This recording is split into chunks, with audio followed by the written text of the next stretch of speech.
Assalamualaikum warahmatullahi wabarakatuh. Selamat siang. Hari ini kita akan mendiskusikan materi ketiga setelah UTS. Setelah kemarin, pekan lalu kita mempelajari tentang elektrokardiogram. Sekarang kita akan mempelajari tentang EEG atau elektroencephalogram. Oke. Jadi tujuan dari pembahasan diskusi di topik ini adalah mahasiswa Anda semua bisa menjelaskan prinsip kerja dan rangkaian di instrumentasi EEG dalam aplikasinya di dunia medical. Oke, apa itu sebenarnya EEG atau elektroencephalogram?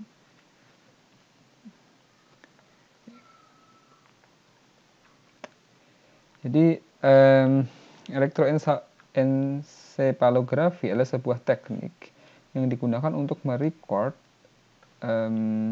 aktivitas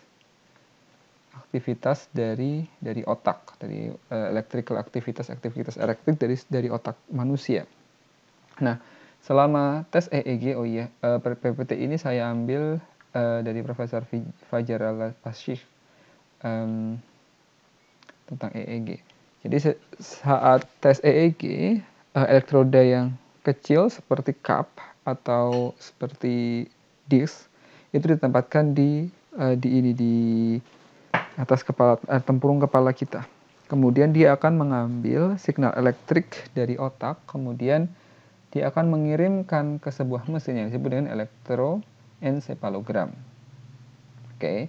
Kemudian kita bisa melihat apa bentuk dari sinyal yang di-generate tadi, yang dihasilkan dari otak manusia pada suatu device. Misalnya, jadi kita ubah tadi sinyal otaknya dalam sinyal listrik, kemudian kita gunakan DSP, Digital Signal Processing, dan kita tampilkan di ujungnya sehingga kita bisa mengetahui apakah sinyal otak manusia, sinyal otak kita itu sehat atau bermasalah atau ada implikasi klinis. Oke, dengan menggunakan elektroencephalogram. Oke, jadi inilah historinya EEG, ditemukan tahun pertama kali di record itu 1924 oleh Sir Hans Berger. Kemudian jadi saat ini EEG itu banyak merupakan aplikasi utama yang digunakan untuk mendiagnosa atau mengatasi, memanage itu epilepsi. Ini juga bisa untuk kita bisa investigasi kondisi yang lain seperti encephalitis, demensia, kemudian ada misalnya head injuries, kemudian brain tumor dan sebagainya. Nah, mesin EEG ini dapat mengidentifikasi daerah-daerah di otak manusia, daerah mana saja yang tidak bekerja dengan baik. Nah, EEG juga bisa digunakan untuk melihat bagaimana tingkat fungsi dari otak manusia ketika dia sedang koma. Jadi kita bisa melihat aktivitas gelombang sinyal di otak manusia ketika sedang koma, apa yang terjadi, bagian mana yang tidak berfungsi, bagian mana yang bisa, dan seterusnya kita bisa nyatakan dengan menggunakan EEG. Nah, kemudian otak manusia secara umum dibagi menjadi 3, ada cerebellum dan brainstem. Kalau cerebellum ada 4, ada frontal lobe. Jadi bagian yang cerebellum ini ada di bagian sini ya, frontal lobe, parietal lobe, temporal lobe, sama occipital lobe. Masing-masing lobe, ini punya fungsi yang masing-masing. Misalnya occipital lobe itu visual and information.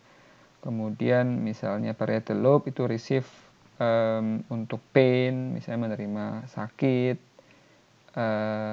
misalnya si suhunya naik, kemudian ada rangsangan, touch, pressure, dan seterusnya.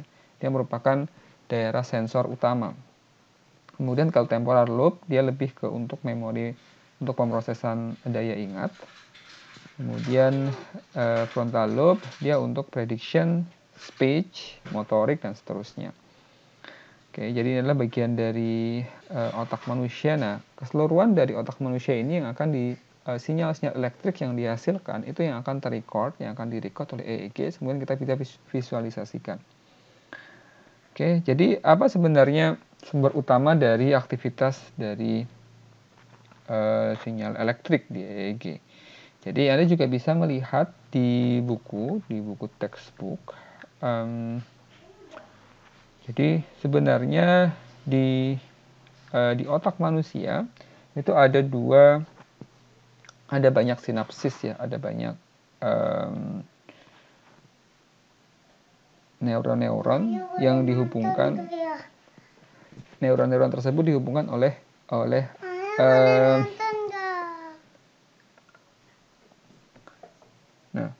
otak manusia dihubungkan tadi neuron-neuron tersebut dihubungkan oleh sebuah sinapsis. Nah, sinapsis itu bisa terdiri dari dua tipe.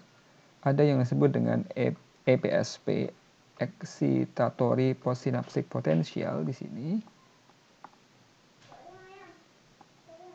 Dan ada opposite-nya, ada opposite effect-nya disebut dengan IPSP, inhibitory postsynaptial potential. Jadi antara EPSP dan IPSP dia mempunyai perbedaan potensial di antara, sehingga muncul perbedaan potensial di membran selnya. Oleh karena itu, karena ada perbedaan potensial antara EPSP dan IPSP, mengakibatkan ada arus yang muncul yang mengalir di extracellular fluid.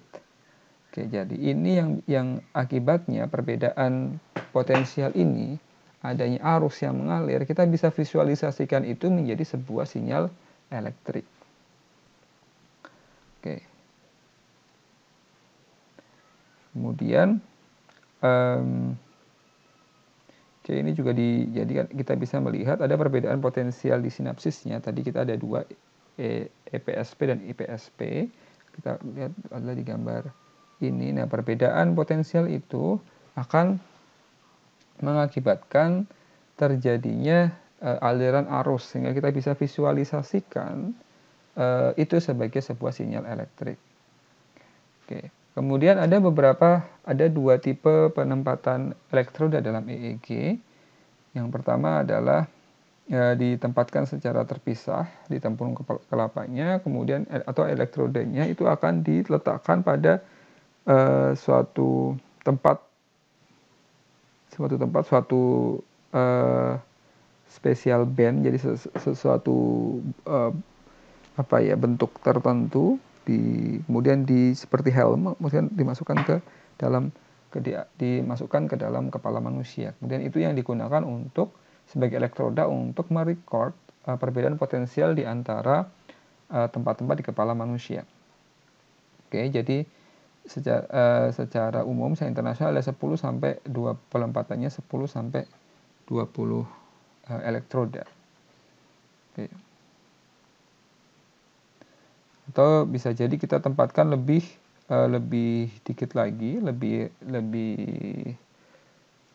dekat lagi, sehingga kita bisa mendapatkan hasil pembacaan sinyal elektronik yang lebih presisi. Nah, oke. Jadi perbedaan potensial di dalam otak manusia, misalnya disebut dengan otak manusia, kemudian di situ kita kasih elektroda.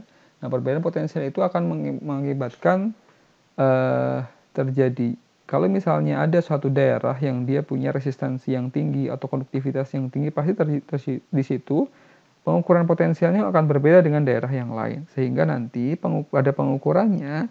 Ketika ada satu daerah yang dia punya nilai konduktivitas yang tinggi atau misalnya resistansi yang rendah, maka nilai pembacaan potensialnya juga akan berbeda. Untuk kasus konduktivitas yang tinggi, maka arus akan semakin cepat mengalir di daerah situ. Sehingga apa yang terjadi, perbedaan potensialnya tidak akan terlalu besar di antara dua titik di daerah ketika konduktivitasnya tinggi. Demikian juga misalnya suatu daerah dia punya resistansi yang tinggi atau konduktivitasnya rendah. Berarti di situ tegangan yang muncul, medan listrik yang timbul lebih besar dibandingkan dengan tempat yang lain, sehingga nanti akan muncul seperti satu impuls tegangan yang tinggi dibandingkan dengan daerah yang lain. Itu juga memunculkan record yang berbeda di sinyal EEG ketika kita ukur. Nah, ketika kita mempunyai elektroda yang semakin banyak, semakin dekat diletakkan di otak manusia, maka dia akan semakin presisi untuk menangkap perbedaan tegangan di antara titik-titik di sinapsis yang menghubungkan antar neuron tersebut. Oke. Kemudian ada beberapa tipe-tipe EEG, misalnya rutin EEG itu biasanya kita gunakan 20 elektroda. Kemudian masing-masing elektroda itu seperti elektroda di EKG, ketika kita tempelkan ke dalam permukaan tempurung kepala, maka dioleskan pasta. Kemudian yang kedua adalah, kemudian sinyal EEG kita bisa record. Yang kedua adalah tipe sleep EEG untuk mengukur aktivitas heart rate, airflow, respiration, oxygen saturation, lip movement, dan seterusnya. Kemudian ambulatory EEG biasanya untuk merecord aktivitas brain untuk sepanjang hari atau semacam sepanjang malam. Oke, ini adalah tipe-tipe elektroda EEG, ada thin plate, pure silver, kemudian gold plate. Ini kalau disc elektroda seperti ini ear clip elektroda seperti ini. Oke. Kemudian setelah dari elektroda, maka akan ditangkap oleh ini blok diagram dari EEG unit. Jadi kita punya channel di sini, punya elektroda di sini. Kemudian setelah masuk elektroda, maka kita akan masuk ke instrumentation op-amp. Oke, di sini akan dia bertindak sebagai preamplifier di sini. Kemudian diberikan high pass filter. Jadi yang hanya dilewatkan hanya sinyal-sinyal yang frekuensinya tinggi dengan cut off-nya 0,16 Hz. Kemudian kita amplifikasi, main amplifiernya adalah op-amp di sini, ini adalah main amplifiernya. Kemudian masuk ke low pass filter yang cut off-nya adalah 100 Hz. Jadi pembacaan EEG itu di antara 0,16 Hz sampai 100 Hz. Kemudian masuk ke multiplexer, kemudian kita ubah sinyal analog tadi ke ADC, analog to digital converter, kemudian kita processing di DSP, dan kita bisa display. Record dari sinyal EEG-nya. Oke, ini ada penempatannya tadi sudah saya jelaskan. Kemudian, kemudian ya kira-kira bisa jadi misalnya seperti ini. Oke, tadi amplifiernya ada dua ya, kalau ada elektroda ada preamplifier, kemudian high pass filter, main amplifier, baru masuk ke low pass filter, baru masuk ke ADC, kemudian DSP, dan kita tampilkan sinyalnya di komputer.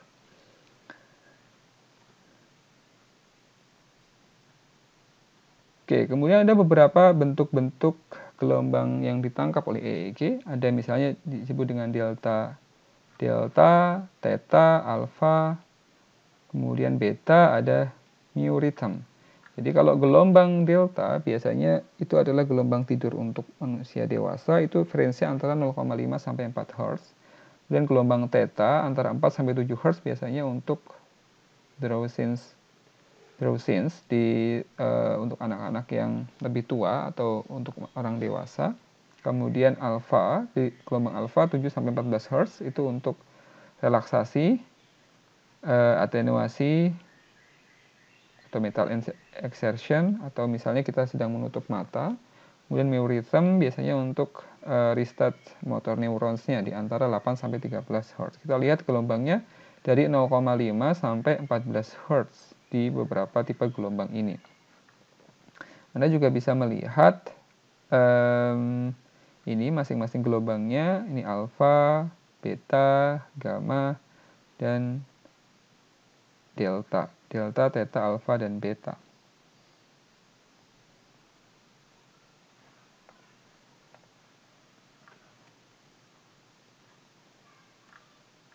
Nah, gelombang beta belum ya, gelombang beta itu ini antara 15 sampai 30 Hz itu untuk aktif.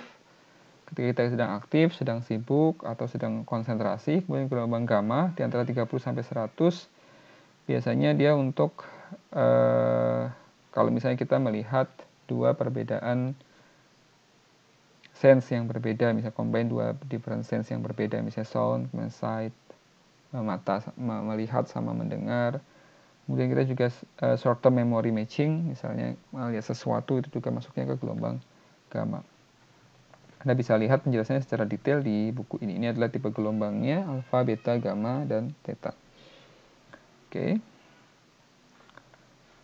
Kemudian ini adalah contoh gelombang EEG untuk seseorang dengan epilepsi. Jadi kita lihat banyak spike di sini. Kalau gelombang manusia normal itu spike-nya tidak terlalu besar. Seperti yang saya katakan tadi, ketika ada perbedaan konduktivitas di antara membran-membran di dalam otak manusia, maka akan timbul spike. Spike itu muncul karena perbedaan potensial yang sangat besar. Nah, ini biasanya indikasi dari ada sesuatu di dalam otak manusia. Dalam hal ini adalah klinis, secara klinis dia adalah menderita epilepsi. Oke, nah normal EEG biasanya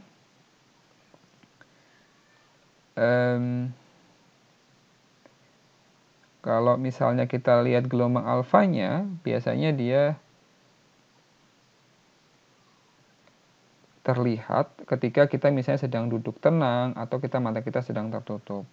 Nah, kalau misalnya abnormal EEG terdengar kalau misalnya dia dengan epilepsi, maka meskipun dia sedang tidak melakukan apa-apa ya, misalnya seperti kondisi yang tenang atau mata sedang tertutup, maka ada sesuatu, ada spike yang muncul di luar gelombang alfa yang dominan di situ, maka indikasi ada sesuatu, ada gangguan. Kemudian ya, kemudian ada beberapa artefak dalam EEG. Nah, ada salah satu misalnya yang disebut dengan interference. Jadi ada yang kalau main interferensinya misalnya kita karena si elektrokardiogramnya ini itu kan merupakan di situ ada PC, ada DSP, di situ ada tegangan yang beroperasi 220 volt kalau di Indonesia. Maka biasanya dia akan berinterference dengan tegangan dengan elektroda di EEG. Karena itu biasanya kita gunakan amplifier notch filter sehingga kita bisa mengsuppress interferensi ini. Nah, kemudian selain interference dari line, dari tegangan untuk PC kita untuk mengolah sinyal EEG-nya, ada juga biological artifact, misalnya seperti mata yang bergerak, itu juga akan berinterferensi sinyal di otak kita. Dan beberapa environmental artifact, misalnya ada pergerakan pasien dan seterusnya. Oke, ini contoh artefak-artefaknya. Jadi kita lihat di sini ada spike yang muncul, atau misalnya jadi gelombangnya jadi di luar frekuensinya, jadi nambah ada spike yang muncul, frekuensinya berbeda dengan frekuensi yang seharusnya ada dalam record sinyal otak dan seterusnya. Nah, untuk mengatasi artefak-artefak tersebut, maka biasanya ya banyak cara yang bisa kita lakukan. Misalnya salah satu caranya kita bisa menggunakan surface Laplacian. Jadi kita bisa menggunakan, atau misalnya kita bisa menggunakan filter. Filter juga salah satu cara, filternya semakin bagus, salah satu cara yang digunakan untuk mengatasi tadi interferensi frekuensi. Karena biasanya interferensi frekuensi kan munculnya frekuensinya tinggi di luar atau frekuensinya terlalu rendah. Kalau dalam ini kalau sinyal EEG dari 0,5 Hz, biasanya yang muncul interferensi yang tinggi. Kayak misalnya power line misalnya di 50 Hz. Itu kan dekat ya sinyalnya, interferensi dengan sinyal EEG-nya. Maka muncul ketika kita bisa filter, di reject sinyal dari line-nya, atau kita bikin grounding yang bagus, maka interferensi yang dari power line biasanya bisa kita reduksi. Oke.